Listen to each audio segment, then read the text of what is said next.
অসম কেবিনেটে আজি Assam tourism development and registration bill 2024 এই শীৰ্ষক যিখন বিল এই বিলখন আজি অসম কেবিনেটে এপ্ৰুভেল দিছে।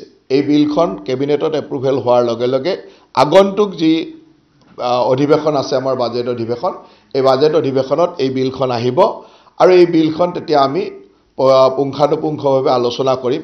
এই বিলখন মুখ্যতঃ গোটেই টুৰিজিম সেক্টৰটোক ৰেগুলেটেড কৰাৰ কাৰণে বা টুৰিজিম সেক্টৰটোৰ প্ৰমোশন কৰাৰ কাৰণে বা টুৰিজিম সেক্টৰত কাম কৰা প্ৰতিগৰাকী ষ্টেক হোল্ডাৰ বা প্ৰতিগৰাকী অংশীদাৰিত্বক সঠিকভাৱে কাম কৰাৰ সুবিধা দিয়াৰ কাৰণে আৰু টুৰিজিমত কাম কৰা সকলো টুৰিজিম ব্যৱস্থাৰ সকলো বস্তু এক মনিটৰিং আৰু তাৰ সঠিক হিচাপ ল'বৰ কাৰণে এই বিলখন আটাইতকৈ উপযোগী হ'ব।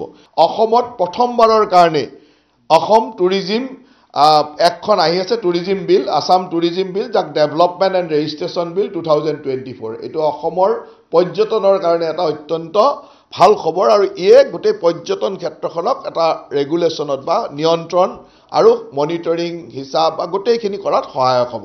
অসম চৰকাৰে যেতিয়া জল জীৱন মিছনৰ কাম কৰি আছিলে তেতিয়া জল জীৱন মিছনৰ বহু অঞ্চলৰ এনেকুৱা আছিল যে যিবিলাক অঞ্চল আগতে ৰুৰেল আছিল পিছত আৰবানলৈ আহি গ'ল।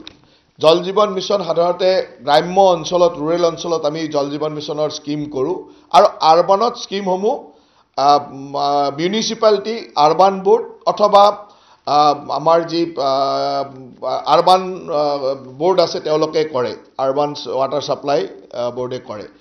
কিন্তু কিছুমান এনেকুৱা অঞ্চল আছিল যে আগতে গ্ৰাম্য অঞ্চল আছিল, এতিয়া তাক টাউনৰ ভিতৰত সোমাই গ'ল। হয়তো আমি তাত জল জীৱন মিছনৰ স্কিম বনালোঁ, কিন্তু এইটো যেতিয়া এতিয়া আৰবান হৈ গ'ল এই কথাবিলাক মেইনটেনেন্স অপাৰেশ্যন এইবিলাকত অকণমান টেকনিকেল অসুবিধা আহি গৈছে।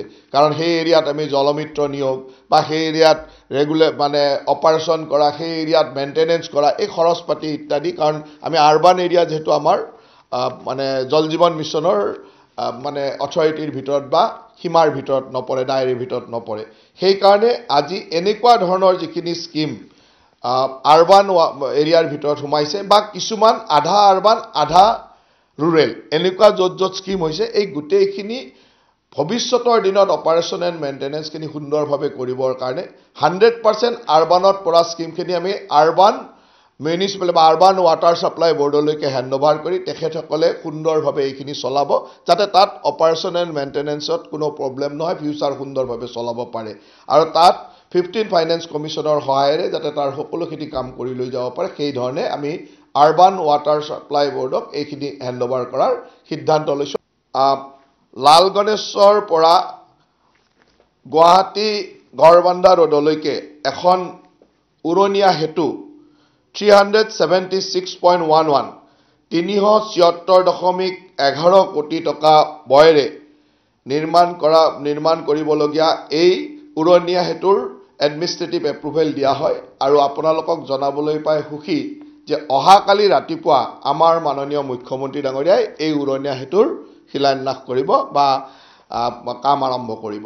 অসমৰ মিচিং অট'নমাছ কাউন্সিল, মিচিং স্বায়ত্তশাসিত পৰিষদৰ এখন এমেণ্ডমেণ্ট বিল অনা হৈছে, মিচিং অট'নমাছ কাউন্সিল এমেণ্ডমেণ্ট বিল 2024।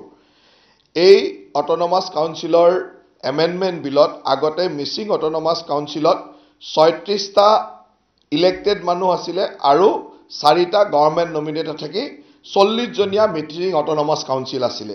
এতিয়া ইয়াক 45 জনলৈকে বঢ়াই দিয়া হৈছে আৰু 45 জনৰ 40জন ইলেক্টেড মেম্বাৰ আৰু 5জন গভৰ্ণমেণ্ট নমিনেটেড মেম্বাৰ থাকিব।